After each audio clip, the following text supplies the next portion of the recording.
Everybody say hi to Huggies upside down. Pop Huggy. I'm using my little teddy bear to hold my iPhone because I don't have a stand of any kind. Give me a little talking, Jared, so I could get the volume set better. What's happening? How are you? What have you been doing today? Oh, nothing. Just relaxing, quarantined. Right. Actually did have a Easter dinner, so Good. everything's good there, yeah. Excellent. If by any chance you could pull up the screen in Beatball Nation so that if anybody comments on the volume, we could be able to fix that. 4:55 p.m. Yeah, I can pull it up. All right. I think it. Oh, you know what? I want to turn my voice off. Speech off. There we go. I apologize to everybody since even if people listen late, I guess I got to hear it from the beginning, even though we're in here early. I really screwed up last week with the volume when I had Mike Finn on, which disappoints me because I thought he was a fantastic guest. But when we were talking about doing Zoom and doing all this, fancy stuff, I figured with multiple people on, I should have a headset on so that the volume is better. And then when we ended up just doing where I got, like I have you now on my iPad, I still wore the stupid earbuds, and still, even though I had the iPad real loud right next to my iPhone, the volume's going through my thing on the earbuds. It's like, oh, you idiot! So I screwed that all up. Well, I listened in, and I thought I could hear Mike. I mean, he was a little faint, but I could hear him and understand what he was saying. No, I appreciate that, and I listened back to it too, just to get a better check on it. So I did feel like he could be heard, but I wanted it to be better than that. So I'm counting on coming through tonight. People are going to think that I'm making up the fact that Andrea is going to be joining me as a co-host.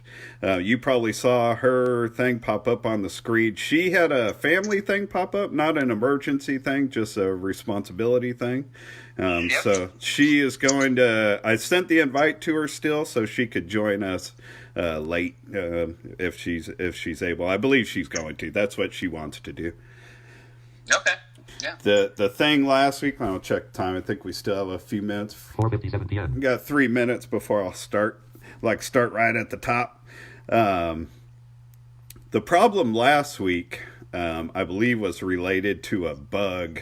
There was a iOS update that came out this week that specifically addressed FaceTime group sessions. I mean, other things also, security and stuff, but one of the some of the stuff that it addressed was fixing the FaceTime stuff. I actually did. I'm kind of proud of myself for my dad's 92 years old, and we couldn't spend Easter with him or whatever. We're still all keeping him as isolated as possible. We don't want him getting sick if he doesn't have to, if we could avoid it. And so I set up a FaceTime thing with like 11 connections, grandkids, great grandkids. It was crazy and loud, and my dad can't hardly hear anything, so I doubt that he was able to hear much out of it. And with so many connections and all the little squares, I don't know that he could really see who he was talking to. So for the most part, but it was kind of cool. I was proud of myself to pull it off. So I at least know I can multiple FaceTime now. I believe it was a bug last week. Yeah, it's nice that we have that option now with technology and everything to be able to see and talk to people. Since we can't go see other people, for instance, I'm not seeing my grandma and stuff right now. So right, yeah, that's nice. Right.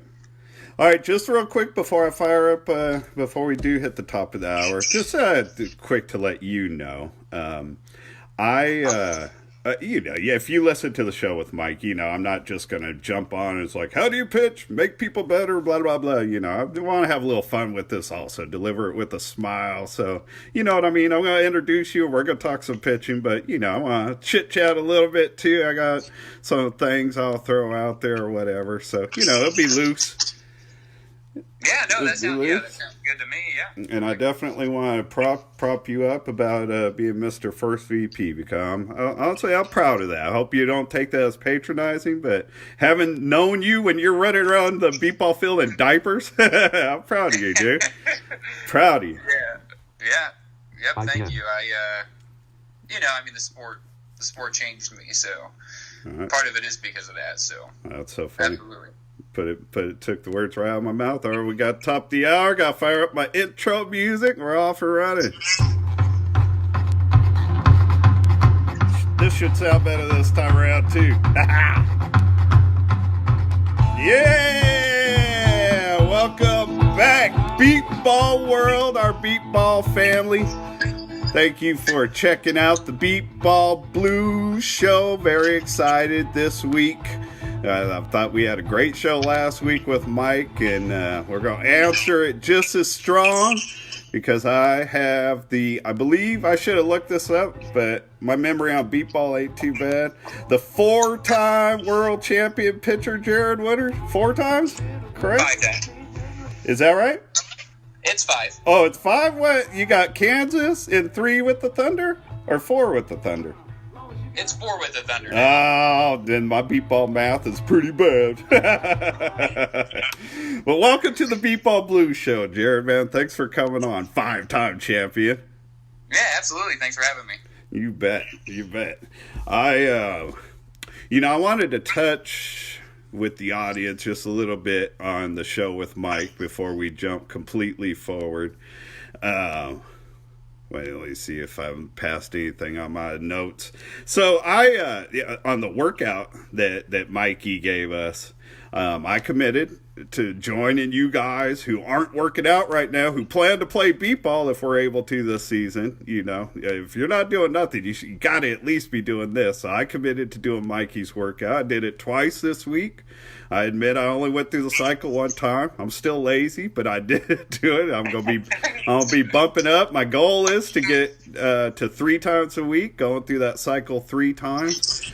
But why I wanted to bring this up, what I think is really important, man, is if you look through that workout, because again, I asked Mike to come up with a workout that anybody could do, no matter if they had workout equipment, weights, whatever, something that players that don't have a lot to them right now would be able to get their body as ready as possible for the World Series. And those get up things, when I was reading it, it's like, man, getting up off the floor, getting back down, whatever, it doesn't seem like that big of a deal. But man, as I was doing them, that is such a great beat ball exercise. I don't care if you looked at Mike's entire workout and said, man, I know how to work out, I don't need that. That is such a great beat ball workout on becoming a better hustle player on defense. Every single time I climbed up off the ground, it felt like I was on the field. You have those hustle balls, and I'm not going to dive into defense now because defense is going to be its own show. But I know there's philosophies like, oh, you can't go after a ball that passes you and blah, blah, blah. And I'm never going to tell players to jump up and like an infielder to jump up and run into the outfield. It's not that crazy. But when players are 20 feet away from each other and a ball dies in between them, you know what I mean? Those are hustle balls. You guys, those 2 players got to hustle and figure out a way to get that ball. Communicate, but you got to hustle at it. And the player that's on the ground has to get up and move. There's no crawling in beat ball.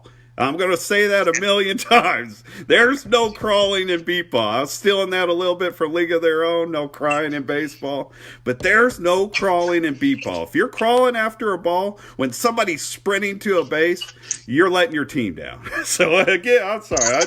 I went a little further than I even planned on. But man, those get up and downs, that's a great defensive exercise. Even if you don't do his whole workout, do that, man. Do that. Man, Jared, do you like players that jump up off the ground or hustle after a ball?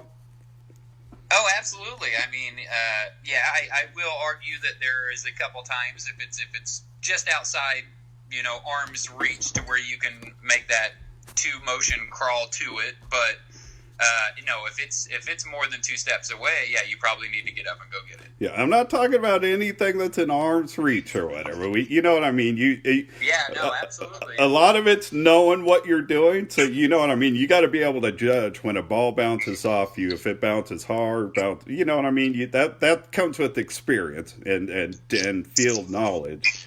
But, absolutely, and I mean, how many times, as a player, you don't just have to hit the ground when you make the play, you hit the ground when you're not making the play, and then also every time you hit the base. So, I mean, how many times are you getting up off the ground over the course of 8, 9, 10 games? That's a lot. So. I don't think there's a sport in the world that people can watch for 5 days where people self-inflict themselves to the ground so much. Yeah. It is crazy. Well, Jared, man, I already mentioned that, I don't get into I'm going to save the VP stuff for last. But, for me, it's a trip watching not just you, but you and your cousin, Lindsay being involved, because, man, you and Lindsay, when you were small and in diapers, you guys probably don't even remember this, but your sisters attached themselves to our team, the West Coast Dogs, and you guys followed your 2 older sisters around all the time. So since they're around us, you guys were always around us. And, I mean, we even had a little joke on our team because your sister Jennifer had a thing for our player Roger. I don't know if you remember Roger. Yeah, I do. But she had a huge crush on him, and it's always like when she see one of us, where's Roger? Roger, where's Roger? So like at practice, we always would imitate your sister talking to Roger. So what I mean. And Lindsay actually, I don't, it's funny. I don't think she even just because of like differences in opinion, like politically at times. I don't even think she likes me that much. What she knows of me, but I have a fond a soft spot in my heart for Lindsay, because when you guys would follow me around, our team around, she kind of attached when she was like 3. I don't know. 1995 is when it started. I remember because it was in Denver. But however old she was, I believe she was like 3, 4, somewhere in that range. And like she never talked to me, but she kind of attached herself to me. Like I'd come out of the elevator and she would just grab my hand and walk me to the front doors, or you know what I mean? I'd be on the bench during a game, and all of a sudden she'd just be sitting next to me. She would never walk up and start talking too much, but I don't know. So. And a few years back, when I was on a conference call listening to a board meeting, and I hear this young woman talking about like going around to schools, and she was trying to get the MBBA, to back her on her endeavors of going around and teaching beep ball to schools and stuff. I don't, it's quite like 5 years ago or something. I don't totally remember her whole thing, but I didn't even realize at first, like, that's little Lindsay that used to walk me around at the hotel. It tripped me out. So, man, all of you guys have like a little soft spot in my heart because I watched you guys grow up. Yeah, actually, I definitely remember that. It's one of the earlier memories that I have of beat baseball is being around, the Dogs and, Fop and E and you and Bam Bam and everybody. Roger was there. Back when the team was really just more defensively focused. You weren't the offensive powerhouse that you were later, right. In the 8, 9, 10 area. So, no, I certainly remember that. Along with, actually in Denver, well, Dad might have played with the Rocky Mountain Eagles. I don't know if it was that year. Dude, your dad played for so many teams while I played against I couldn't even name. I couldn't tell you. The most significant memory, I think, is back when K. Peck and John Lekowski were still on the Bluffs, and I remember going up to those practices. But I definitely remember, I think I heard you talk about Sacramento back in the late 90s. Right. I remember that tournament, running around and volunteering for, base operator and stuff. And Dad played with with the Roadrunners with Frank. You know, I almost pulled that one out. So I think he was with Fort Worth that year.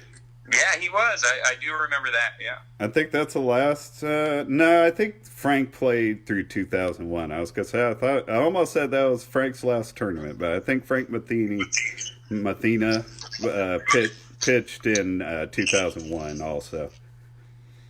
You know, you brought up like how we, our championships later. Of course, you get a pitcher like Tim. What are you gonna do? Yeah. Not score? you have to be pathetic to not score when you get a Hall of Fame pitcher on your team. But people don't realize, man, when we won the champ, I'll tell you this. I bet you don't know this number, and it'll blow you away. When we won the championship in '99, you know what our contact percentage was? I would guess it was in the 60s. 69%, dude. 69%. People can be cocky all they want, but when a team other than us wins a championship without pitching, then you come talk to me. 69% pitching, dude. Can you imagine winning a championship if you got to be up in the 90-something most of the time, correct? Sometimes, not most. Sometimes. But high 80s, I would say. Right, yeah. Right. Could you imagine? Would you think if you had 69%, would you think, we won the championship? It would be really hard for a team to win with anything below 80% now. I mean, there's a lot of offensively stacked teams now, especially. In all fairness, your Thunder team does have the defense probably that could match that if they needed to. I'm sure they're counting on you not to match it, but you guys do bring the defense. I'm not going to take nothing away from you guys. There's a reason you won 4 championships. So yeah, we're pretty fortunate, that's for sure. So, dude, obviously, just from what little we've already talked, I know you. But for the people out there, like teams that are still getting ready to come to the World Series, or teams that have only been to 1 or 2 tournaments and might not know everybody or what's up, give us a little introduction. I in my little promo for tonight's show, I was like, man, this dude didn't just fall into b-ball; he was bred for it. And you kind of obviously that's play on words or whatever, but you really were. So tell people about Jared Woodard. How did you get to right here? Well, you talked a little bit about it. With my cousins and my sisters running around when we were younger. I mean, I can't even remember a time when beat ball has been my whole life. I always remember beat baseball. And so my dad, basically, Clinton Woodard, he still plays occasionally. He played, way back in the 80s. And I have an uncle that had played for a little bit. Cliff, right? Well, my Uncle Rick played for a little bit, and then Cliff played a little more than Rick. But 2 uncles that played, basically. My Uncle Mike, of course, is umpiring now. He's pitched for the Bluffs back in the 90s, and then also most recently for the Wichita Sonics, I don't know, about 10 years ago now. And then also, my grandparents, my grandma and my grandpa were volunteers, for the longest time. Still, my grandma still comes to the World Series, but I mean, spotters, volunteers, all those different things. And so I think that I kind of calculated a while back when my dad got inducted to the Hall of Fame, it was somewhere around 20 or so volunteers throughout our family that have at one point or another been involved with the game, whether that be a spotter or a volunteer for the league or a catcher or whatever it may be, so always grew up around it, and that's kind of how I started getting involved with it, because I just always have been involved with it. So, it's special. It was always that summer trip that our family took, and so it was our time away from, back home in Southern Illinois, and, it's a big part of who we are. Right. Yeah, when I reached out to you to see if you'd come on and do this, we chatted it up, and we talked about beat ball families, and there are a lot of them, the Simpsons, the Perrys, the Greens, the Woodards. I've never been anywhere close to that, and I realize like sometimes it takes like a family to have a bunch of blind people. You know what I mean? It's like you've got three. I didn't even know Rick. That was before my time. I don't remember him or whatever. But you got three uncles that are visually impaired, obviously. So that drug you guys in, and like the Guzman family. Lupe's uncles, Johnny and Sal Guzman, and they had another cousin, Joe, somebody I didn't know. I didn't know well, but you know what I mean. So some of these family like traditions only happen because they got a whole bunch of blind people in their family. So it's not like I ever sat around wishing like, oh, I wish I had that. But even though my family's like extremely supportive of my beatball career, they were proud of it or whatever, and when the tournament was here in California, they came out to games, but none of them ever like traveled to the World Series. Like even Bam Bam's my boy, and his kids are like my family, and I love that like they're getting into it, and I love that like his parents have always gone to the World Series. I'm sure Bam Bam's parents. Everybody does, because they've been going to the World Series forever, and I'm jealous of that stuff. I can't lie, man. I think I love, I mean, beatball's a family, anyways. But I've always been envious. I shouldn't say jealous. I'm envious. I've always been envious of you beatball families because I think it's cool. Yeah, it is cool, and like you just said, it is just one big family, whether blood or not. I mean, there's a lot of people that I consider family in the league today, whether not just ones that are on the Thunder, but people that I've played with in the past, or just people right. that I've come to know, from playing against them for so long. So, right, it's something special. So when it comes to us trying to get teams and in tonight's case pitchers better, because I was there. I don't remember if we played you like the first year you pitched. You were 12, right? In 2003, is that right? I mean, at the World Series. I didn't really. I pitched some then, but I didn't really become the full-time starter until 2004. And again, to be fair, you're 12 years old or whatever. But I was there. We played you. I don't remember if we were your first game or if we just played you in the round robin. But we played you that first day, and it was rough. You know what I mean? Like it would be for anybody. So what did you most do? What did you work on? How did you get to where you are now as a pitcher?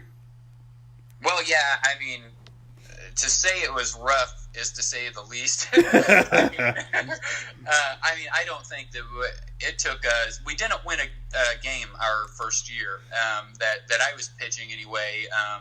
The new kind of reform bluffs, not the bluffs of old, but the bluffs that my dad put together, and we really, to get back in the game instead of, like you were saying, him playing with the Roadrunners and the Rocky Mountain Eagles. I think he played with Oklahoma City with Tim for a little bit there, right.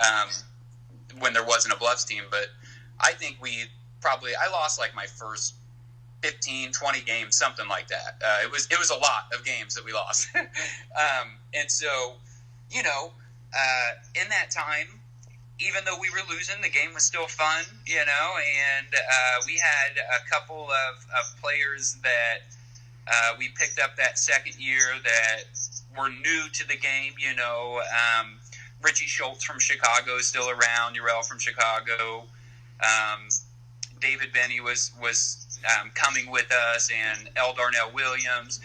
And basically, I was in school and I wasn't working. Obviously, I was so young, and so those guys would just come down and spend a few weeks with us, and they'd stay with us, and we just go out for literally hours, days at a time, and just, whether it be just me putting on a blindfold and we're rolling the ball back and forth, or I'd be hitting them balls on defense, and then I would also pitch to them. And so just spent several hours pitching to the guys when they would come down and spend a few weeks.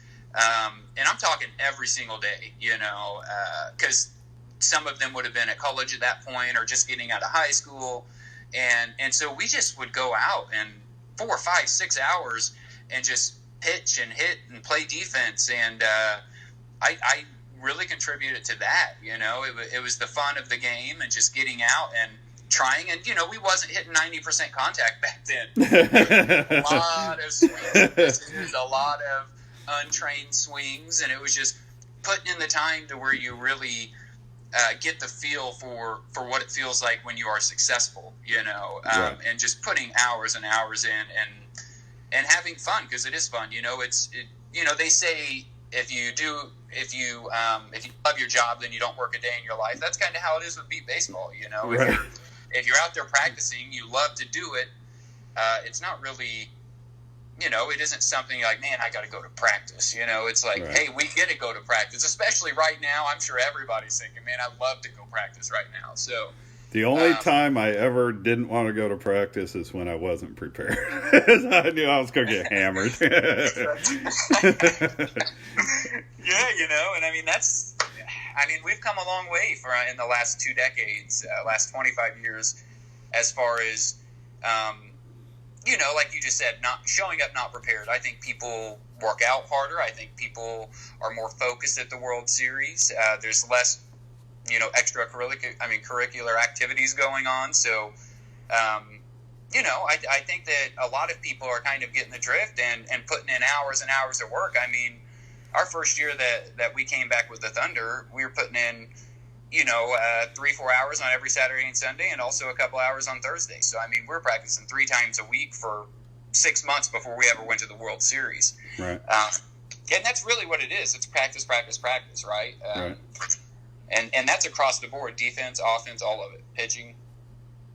No, absolutely. The workout that Mike put forth at the top of it, he wrote, and I thought it was very important for people to hear. It's not important the most important thing is consistency. You know what I mean? Stay with it. Don't just do it, drop it, then do it, drop it. Stay with it, build on it. Because there's really no other way to get better. It doesn't, I believe God is good, but God doesn't just, for the most part, just allow people to do what they want at the highest ability without putting any effort into it. You know what I mean? Yeah, He helps those who help themselves, for sure. Yeah. Sure. Right.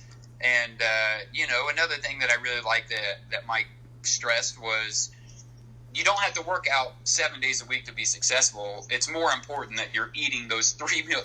All the food that you eat over a 7-day period is just as important, if not more, than Absolutely. the work that you're doing 3 days a week. Absolutely. It's definitely about what you put in your body, for sure. Mike and I know we talked about it. I don't know if we talked about it on the show, but the only 2 weapons we have, it doesn't matter what we're going with, what if we're trying to do a sport, whatever, it doesn't matter. The only 2 weapons we have are our mind and our body, really. Outside of that, you know what I mean? Everything else is just a plus. But the only thing we can count on every day is our mind and our body, so you got to take care of it. Absolutely, yeah. Dude, we talked about your start being rough, but for one, that's the case with everybody, you know what I mean? Especially at that level of play, you know what I mean? I'm guessing you pitching your first time at the World Series was 1,000,000% different than the first time you pitched anywhere else. Just the pressure of it. Yeah, and in all fairness, for all the pitchers out there, it isn't just the pitchers, it's the players. It goes both ways. Like I felt, I'm sure I felt the pressure as somebody who's coming in and, like you said, going from pitching in the backyard to pitching in front of other people and against other people. And that's actually one of the things that I noticed. No matter how much we practice, even the most consistent hitters, very few have I seen that come out of practice and then we go to a tournament and we have the exact same swing. Right. You know what I mean? The exact same timing. I'm sure that I speed my pitch up a little bit. The intervals in between my cadence are probably a little closer because it's a little quicker. Right. Amped up. Yeah, everybody's a little amped up. And so, that's one thing that I was really going to stress on here is that it isn't just about practice isn't practice time. It's practice as in you get that tournament experience at regional tournaments, at the World Series.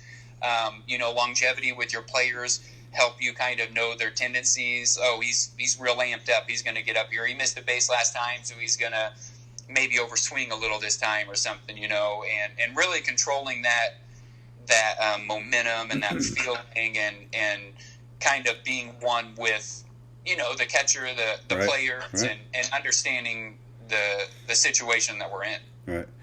The way you started out that whole thing, I appreciate, because last night I had already turned my computer off and I had a thought. It's like, I want to ask Jared about this. But I didn't have like my notes thing open, and it's like, man, I should go grab a recorder and at least record what I want to ask, or I'll forget. And of course, I did completely forget, but you brought it up. So I wanted you to talk about, like, what's your attitude as a pitcher as far as what you demand of your batters? Because I know different, somebody like Greg Parr is one of the people in the world that I hold in the highest esteem. But man, he doesn't have like that punch you in the face if you're not giving him the right swing. You know what I mean? It's like I know from years of hearing Kevin. You know what I mean? It's funny, like in the middle of it at bat when you hear Kevin, like, what the hell was that? Because he does it right in the middle of a game. But I love that. Frank Mathena was my favorite. Like, I remember he did a videotape, an instructional manual on pitching, and he's like, man, when that dude's at the plate, that boy's mine. I own him. He's gonna give me what I want. So what do you demand of your hitters? Are you soft? Yeah, actually, that video is actually still up on the MBBA page. So for any pitcher listening, I would encourage you to go check it out. As well as some written explanation of his views on pitching. And you're right. I think that quite a few of us all have different views on how we're going to approach a hitter, how we're going to deliver our pitch, what cadence, what's our delivery going to be. And I would say, I'm definitely not as forceful, I would say, as Kevin is.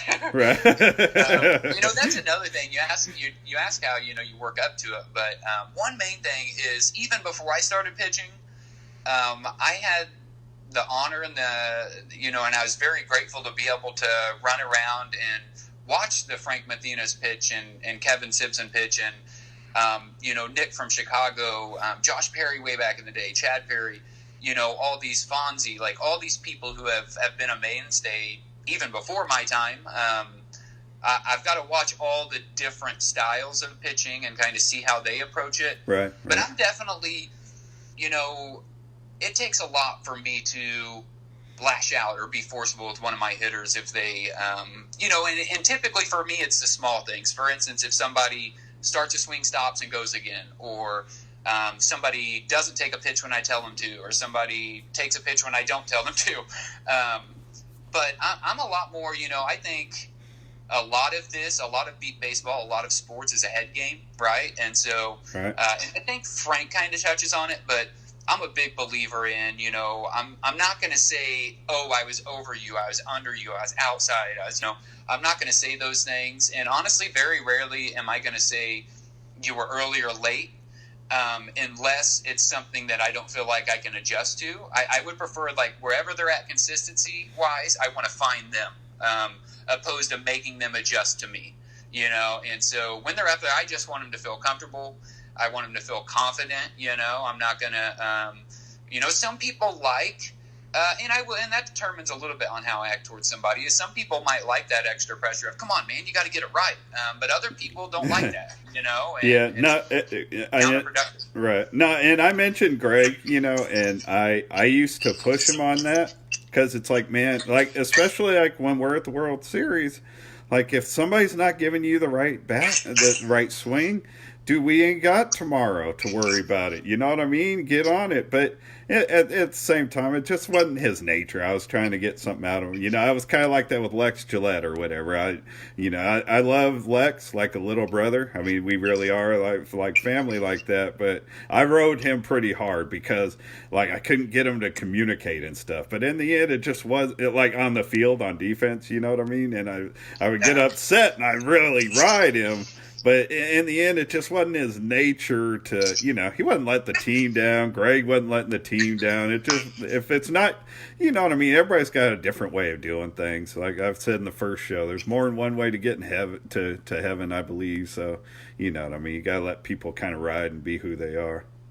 Yeah, absolutely. And you know, to that end, like you said, we don't have tomorrow to fix it, you know? And which is exactly why in my experience over the years, like if somebody's struggling with a swing and they're giving me something I'm not expecting or that has changed from the day before or even the week of practice before we got there or something, you know, I'm okay if the swing's different. The problem is, and where it's really challenging with a pitcher is if somebody starts giving you 2-3 different swings in one at bat. And so I'm a firm believer in, you know, if they're a little off their swing, then I'll just try to make the adjustment, maybe move them around in the box to move them to where the pitch is, or if I can move the pitch good. Because the last thing that I want to do is say, like, come on, man, you're a little higher or you're a little lower than you need to be, or you're tucking it in, because then all of a sudden next swing they're going to give me an example of each one of them, you know? Right. And so when you got 4 pitches, you know, it seems like a lot, but if somebody's struggling, it really isn't if you're bouncing around. And so I just kind of, you know, like I said, try to keep them calm. I'm not going to be like, man, you're messing up. We got to get this right. Right. Unless there's a really big problem that I don't feel like we can fix without that type of intervention. You know, I kind of lost my train of thought. God, there was something that you had just said in there. I guess I'll just move on. Oh, it's coming back, Jared. Well, what I like about your not, this is important, I'm glad I brought it back. What I like about your not communicating to the batter that they're high or low or whatever, because I've played for over 20 years, and I played with a lot of different players, and so many of them, if they hear a catcher or pitcher say, you know, I'm low, then they think, oh, I'll fix it, and they swing low. You know what I mean? It's like, right. I've never, no matter what the pitcher's doing in their struggles, I've never been supportive of batters trying to chase the ball. You know what I mean? You've taken a problem and made it double. So you've got to give your pitcher the swings, and you got to trust the pitcher's going to find you. Yeah, and I want to clarify. I didn't mean just whether the batter is swinging higher or low. I did also mean, like you were talking, if my pitch was high or my pitch was low, you know. Right. Typically what I'll just say is that was a crap pitch, you know, that's my bad. You know, I'm not going to clarify any further, but just to let them know, hey, you're doing it right. I'm not, you know. Right. Let's move on. It didn't work. Let's, you know, next one. Yep, exactly. Right. Yeah, you know, and I brought up a minute ago, or a while back now, you know, about your rough start, and don't worry, a lot of people did. Your head coach, Mr. Booker, the first time he pitched against the Dogs, I won't tell you what the score was, but I could tell you my nickname for Booker for quite a few years after that was Shutout. All I need to say. I won't even say that we had to field a lot of balls. We fielded what they put forth. But, you know, it wasn't just the Dogs that shut him out that day. Booker had a rough game against us. But well, you know, in all fairness, you know, like I said earlier, you know, it isn't just about, you know, the pitcher. It's about the level of play of the hitter. It's about the level of play of everybody on the team, right. You know. And so Listen, that might have been the first year of the Thunder version or whatever.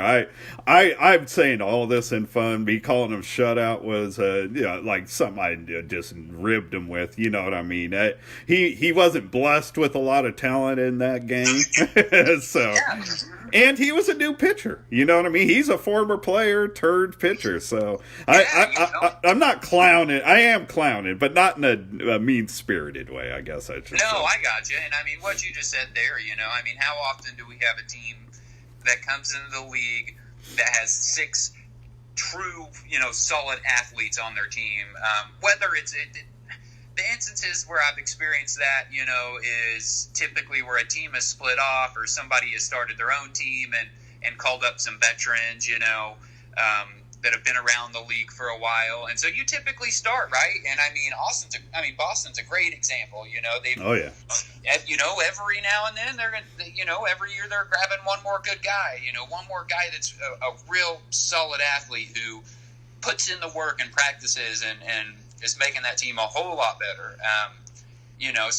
They're, it's picking up the pieces along the way. Like you said, I mean, Darnell and the Thunder, I mean, this organization had a rough start as well, and so I think that's pretty commonplace.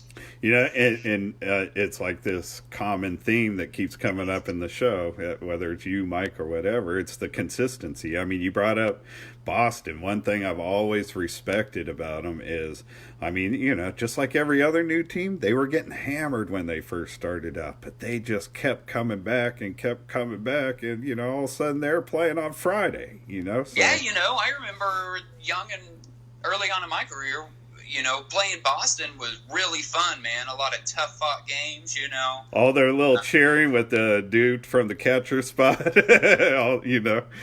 They had a bunch of spirit going all the time. Gotta give them that. Dude, before we move on to your high prestige in the political world, do you remember the year you started out also, like everybody attacking my boy Bam Bam and I, saying we didn't want to let you pitch?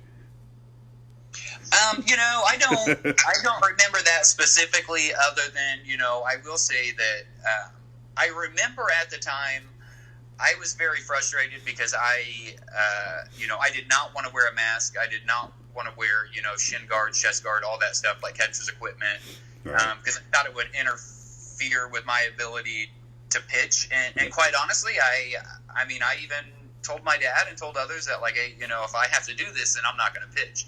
Now, with that being said, looking back, if I saw my son out there at 12, exactly. I would be a little, I would be skeptical, Let me just give the audience a little background on it. So Jared's first year pitching at the World Series was going to be 2003. The World Series was in Denver. And Bam Bam and I, at the time, were both on board of directors. And we just simply looked at it from a league standpoint. It's like we're letting a 12-year-old kid stand 20 feet away from adults, holding 38-ounce bats, hitting a 1-pound rock back at him.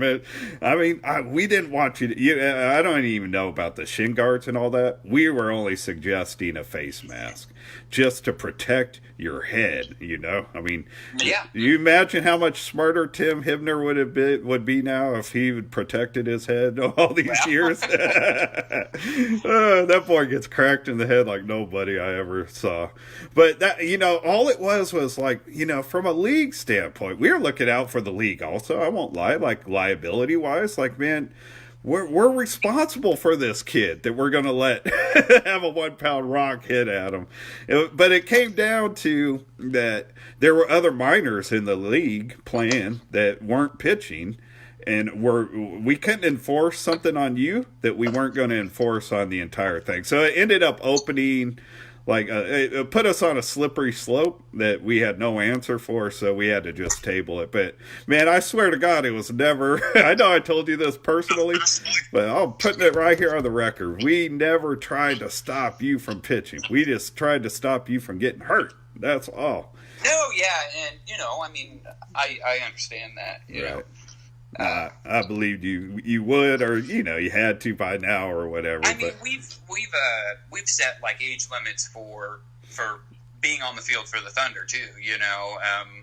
I believe it's like 14 or something, but because Kyle Lewis, he has a son who is really interested in the game, as well as the Rodriguez have a girl named Maya, who I think will be spotters or a pitcher or a catcher, all those things at some point. But wanting, like you said, wanting to be out there with adults, that's running full blast and not even standing 20 feet away, getting a ball hit at you. That's true. By the time I've always said 20 feet, but by the time you release, well, at that point you were only like 4'8", so it didn't matter. I wasn't that tall. But no, when the pitcher comes off the mound, not only are they closer than 20 feet, their momentum is carrying towards the ball that's going to possibly come back. Yeah, so, I get that. It's dangerous for everybody, honestly. I've been around the game now since 1986, and I've served time on the board, on committees. I've done a lot of interviews. I've talked a lot about this sport, and whenever people give like me or any of the players credit for being brave, I squelch that stuff. I mean, for one, I don't think we're brave to go out there and play something we love playing. You know what I mean? That's I don't know. Yeah. That's a poor you attitude they're throwing at us. But on top of that, if there's anybody brave in our sport, it's you idiots. You guys should not risk your vegetables, man. I'm talking about your brain, man. You should not risk it for us. I don't know. One thing, and I see some pitchers who wear face masks and things like that. One thing that I do is just try to, understanding, areas and the planes and everything. I kind of try to make myself, after my release, as small as possible. Sometimes you just don't have time to do anything. But naturally what I try to do is I try to turn sideways. I try to kind of bend the knees a little, get my hands up by, my chin in case I got to put a hand up if it's coming at my face. In which, fortunately, I could still kind of move out of the way of some of those. I mean, sometimes you get hit and you can't do anything. Yeah. But trying to, turn my body towards the plate so it's going to hit me in the arm or the side or something, opposed to just leaving myself exposed right at the plate, Right. Turning my head to where it's going to get the side of the face instead of straight in the face, those types of things, and so actually before we move on to anything, there was a few things that I wanted to really point out, like that I find useful as a pitcher, sure. to kind of help and improve others is I put a big focus on, like, I don't want to say you're a hitting coach, although you do give hitting points, and I feel like there needs to be a centralized voice that's telling your hitters how they're going to take a swing at a ball, right? Right. To a certain extent, I've seen some pitchers that try to make everybody's swing similar, so the pitch is similar and all those things. I'm more about, hey, I want the hitter to be comfortable, right? Right. Whether that's a low swing, a high swing, whatever. If they're comfortable, they're more likely to be more consistent. So as a pitcher, what I'm putting a big focus on is, and I've heard several people over the years say, hey, I went out and put up a board and I'm trying to hit these spray painted spots, or I'm trying to hit this particular spot. And to me, that's only useful if all of your hitters their contact point in their swing is going to be at that point in over the plate, right? So right. Some hitters might set up further in the box, some might set up closer towards the pitcher, and so even if, for instance, you and El Darnell were pretty similar as far as your swing style and where your swing is at, but if you set up really close to the front of the plate and he sets up in the back, the pitch is completely different. Even though it's just as far off the ground, it's a foot further back in the zone. Right. You see what I'm saying? Absolutely. And so just understanding that, hey, just because, I don't know, Eric's and, T.Y.'s swing are in the exact same spot. Eric's closer to me and T.Y.'s further, so I got to throw it a little further in the zone. So it's not the same pitch. It might be the same height from the ground, but it's got to be a little further in the zone. So just keeping that in mind. And with that being in mind, one of the bigger things that I really focus on when one of my hitters are stepping in the box is their foot placement. They need to set up the exact distance from the plate every time, the exact distance from me.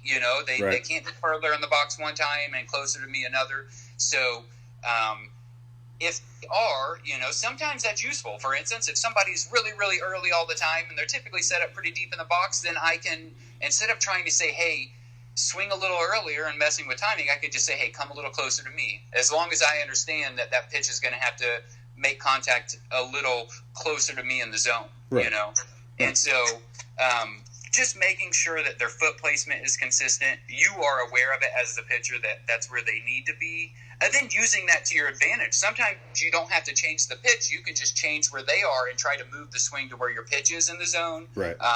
If you're finding it difficult to make that pitch to where their swing is at. And so just paying attention to those planes and making sure that they're consistently setting up in the same spot in the box. And if not, you're aware of it to know how it affects where your pitch needs to go. Right.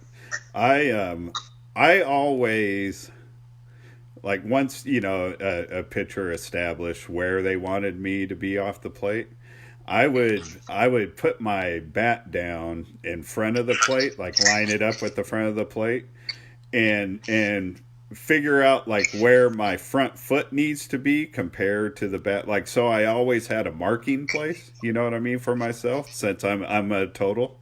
It just, because I always wanted to line myself up in the same place for the pitcher, and the way Tim did it, I didn't play with a lot of pitchers that would like try to move the ball around at times, but Tim did, and he would always, he'd let me get lined up in my usual spot, and then if he wanted to like try to go to right field, he would position me from there.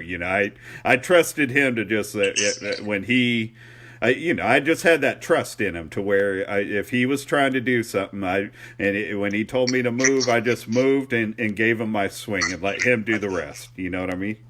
Yeah, and that's actually how I prefer that my players set up too. It's something that's fairly simple to be able to get consistency in setting up. Is okay, lay your bat down in front of the plate.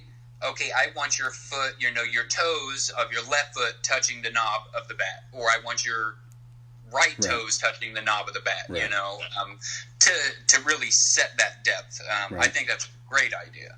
You brought up something that all the years I played that I really didn't put any thought to. We must have lined up fairly similar, or it would have I've probably been an issue. But so Mike Finn and I always had like a similar swing level wise, and so oftentimes we would be placed near each other in the lineup. To kind of give the pitcher, a groove in that same slot, two batters in a row.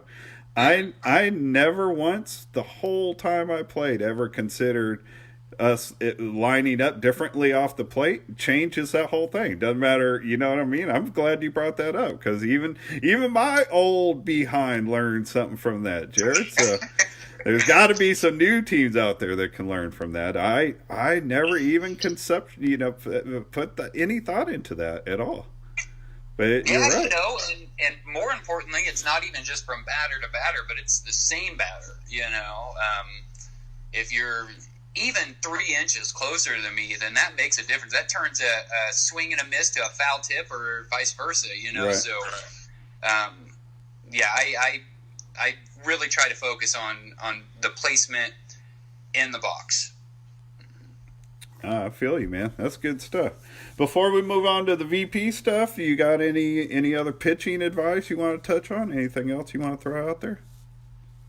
Yeah, I would say, focus on the spot that they set up in the box, and like you said earlier, you trust Timmy, and that's one of the bigger things, is developing that trust. And the way you do that is being at practice with them, and that's your time to communicate.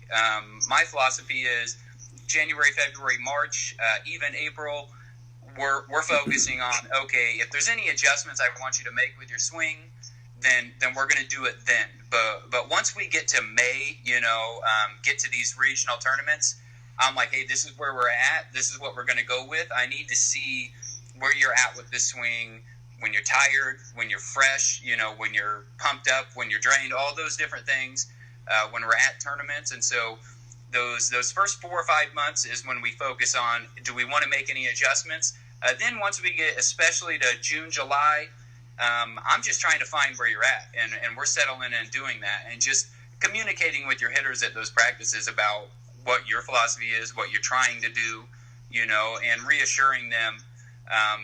Because even still, we'll go have a practice, and me and Ty or me and Eric or whoever get in there, and we'll have 7 or 8 clean swing and misses in a row, and we're like, "What's going on?" And I'm like, "Well, I'm trying to do this, and so just communicating with your hitters what you're trying to do and what your kind of line of thinking is. That way you guys can develop that relationship when it is a full count and a tied game. They trust that, they know what you're trying to do and what you trust that, they're going to be there, Right. And also just, putting in the time, getting out and practicing and, like Mike was saying, take care of yourself, especially what you're eating and staying hydrated and, really just working at your craft. And I think, one of the bigger things is the longevity, man. If you can get to where you have 3-4 World Series under your belt, another 10 or 12 regional tournaments with somebody, then you know what to look for when somebody's, for instance, has a little tweaked knee or something, or somebody's just a little low on stamina at this point. Like you can kind of get a good vibe for what to expect when they step into that box, and know kind of what to expect as a pitcher and hitter. Right. No, I mean, it's all experience. You know what I mean? It doesn't matter what you're doing again, but even like for me when I was playing, it's like nothing taught me more about playing defense at the World Series than playing defense at the World Series. You know what I mean? And everything goes into it. The pressure of it, the distance of the tournament. It's a marathon. It's not just showing up and playing a game on Saturday. It's a whole event. So you know what? That brings me to another point, and it's something that.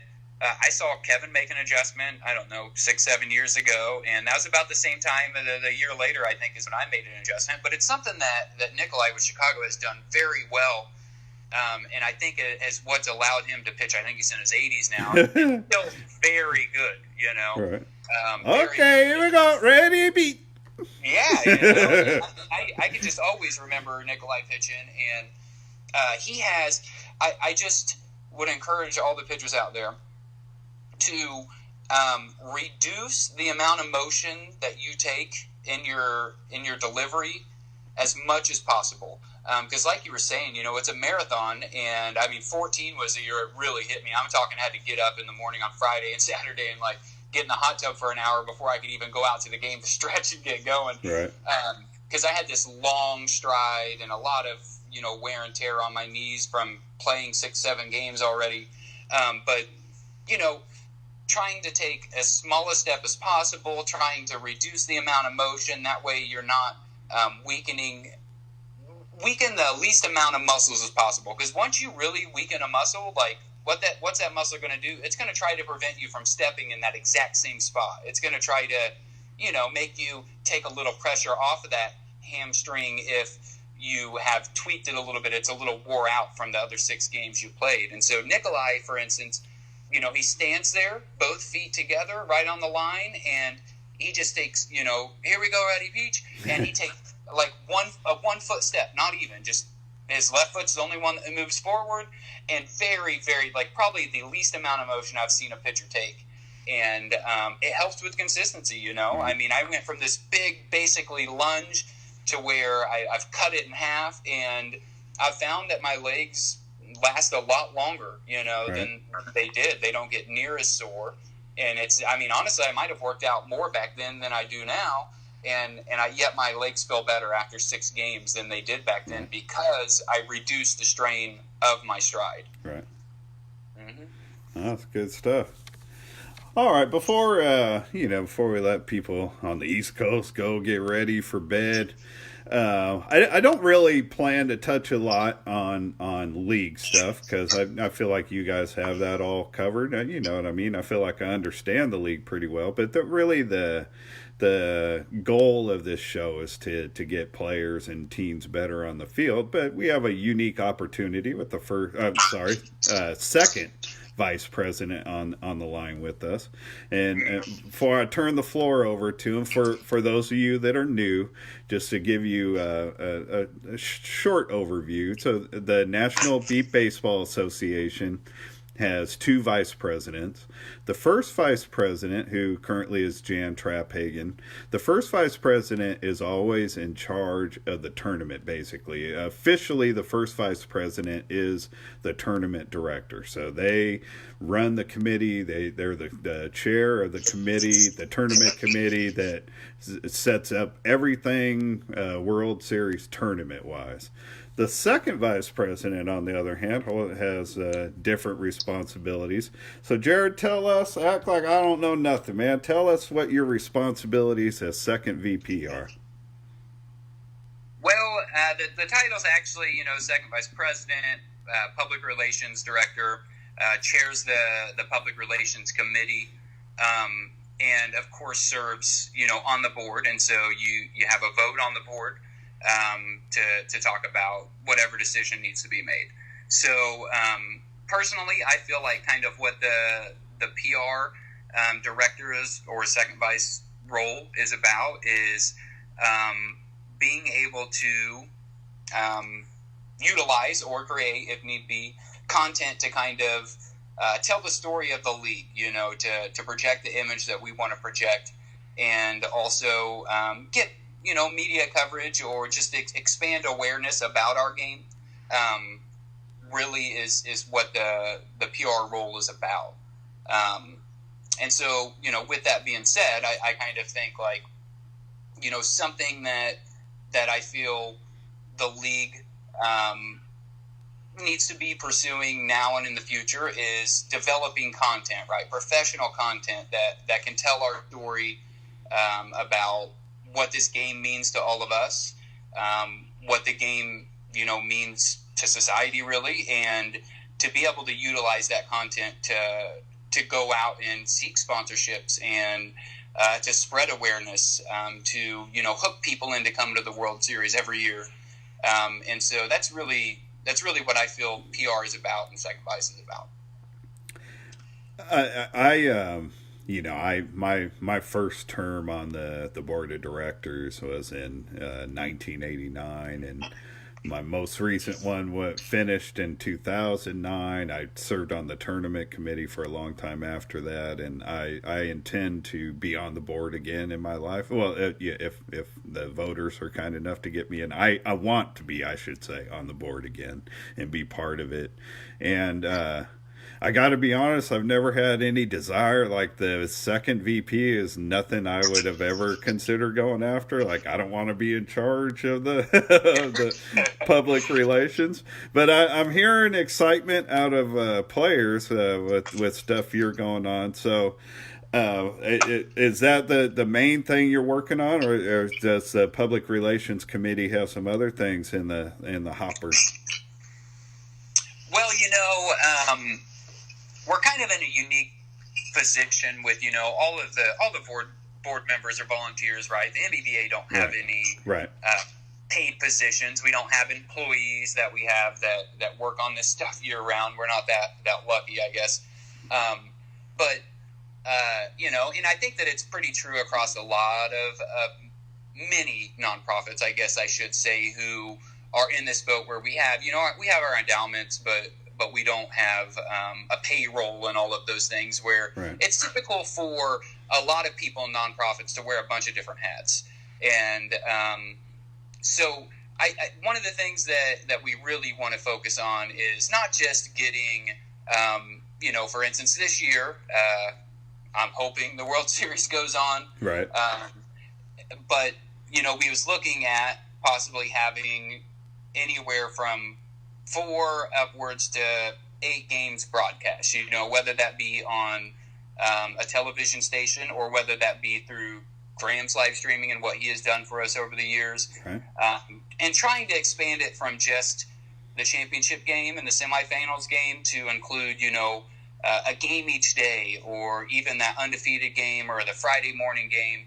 That way we can really expand from having 3 or 4 different teams that are the ones that are kind of shown, to where we can have that tough matchup on Tuesday and that tough matchup on Wednesday, to really show the breadth of the sport in the league.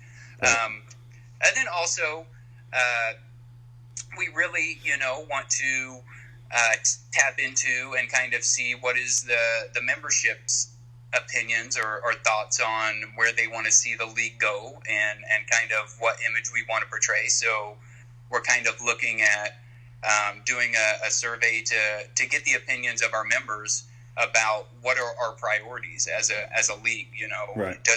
Is it expansion beyond the United States? Is it building up what we have here? Is it simply putting on a World Series and making sure that we're able to do that year in and year out? Kind of what are our goals as a league? And so members are going to be seeing that in the next couple months to where we're going to be asking for feedback and input as to what they feel like the overall goal of our organization is. So with that being said, also kind of going to review, what is our mission statement? What is our vision statement? What's the actual goal of the NBBA?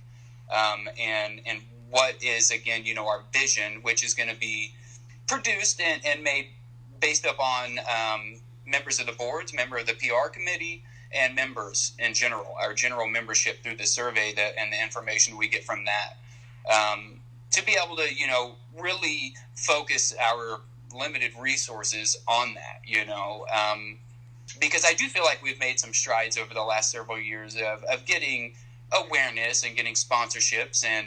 And one thing that I always kind of like to say and clarify is that, one reason that the NBBA is where it's at today is because of what the individual teams do in their communities. Awareness is not spread by the NBBA alone.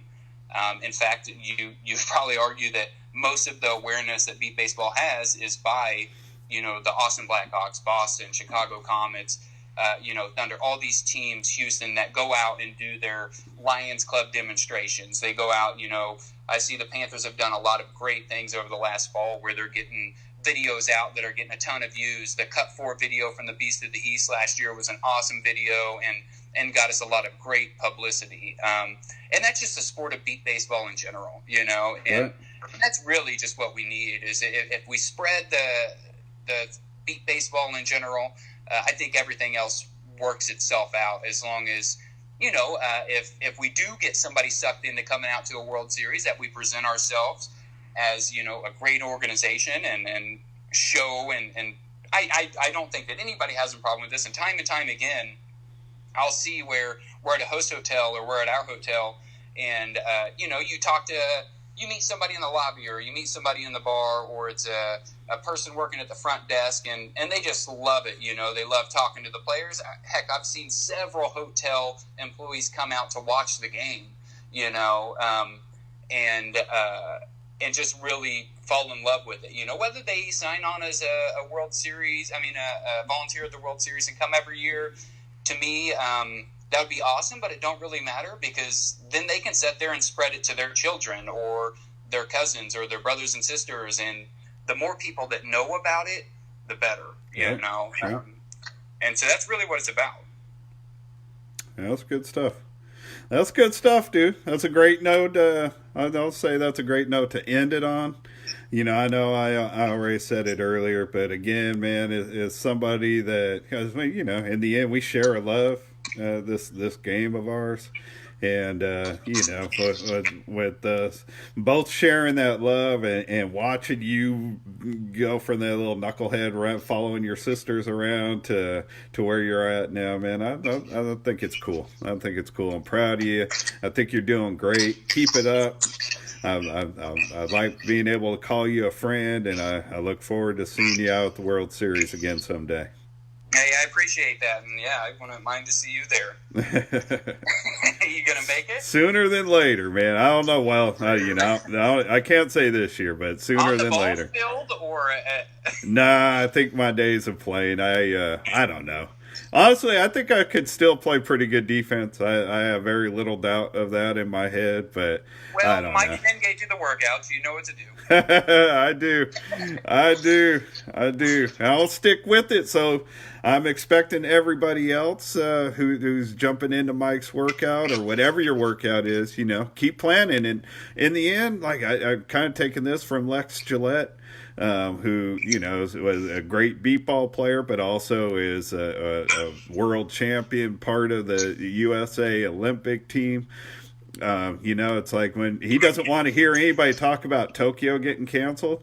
He just wants to get pumped. He just wants to be pumped up about the fact he's got a whole nother year to train. And honestly, that should be everybody's attitude. Start training right now, even if you don't believe the World Series is going to happen. A year from now, you know how far ahead of where you've been before you would be from where you've been before. I don't even know what the hell I'm trying to say, Jared, but you'll be right. You'll be way ahead in the game. Get in the game now. Mike's consistency statement too, Right. I mean, you can't just start in January and expect to be there. I mean, absolutely. Training for next year starts this year, so absolutely, that's true. Absolutely. All right, brother, man. So, thank you so much. Happy Easter to you and yours, and I appreciate it, dude. You're a good man, Jared. No problem. Thank you. Happy Easter to everybody that's listening. All right, everybody. Thank you so much. I always mess up the screen. Comment button. Finish button. Finish. I got the finish button. I'm so tempted to see if you want to go look and see if there's comments, but man, that's a good show. I'm gonna go jump. So thank you, everybody. Hope you enjoyed that. I don't know exactly what will be next week, but I know exactly the fact that I'll be here next week. If I'm alive, I'll be here next week. Peace out, everybody.